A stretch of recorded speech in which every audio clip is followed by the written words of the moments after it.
Hello friends, in today's video I'm gonna be walking through how to add your YouTube channel link to Facebook. But before getting started this video, make sure to subscribe for my solution.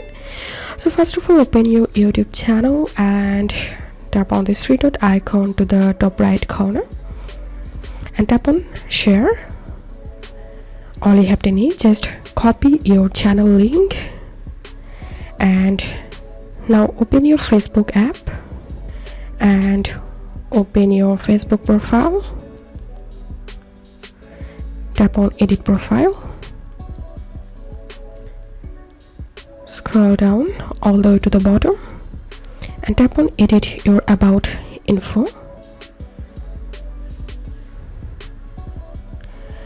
And scroll down and here you'll find this contact info section. So all you have to do is just tap on edit next to contact info section, and here you'll find this social links option. So tap on add social link and tap on this option here, and from this list you have to select YouTube. Enter here your YouTube channel link and tap on save. And here you can see I successfully added my YouTube channel link to my Facebook. If this video helped you, give a thumbs up and please consider subscribe to 5-Minute Solution.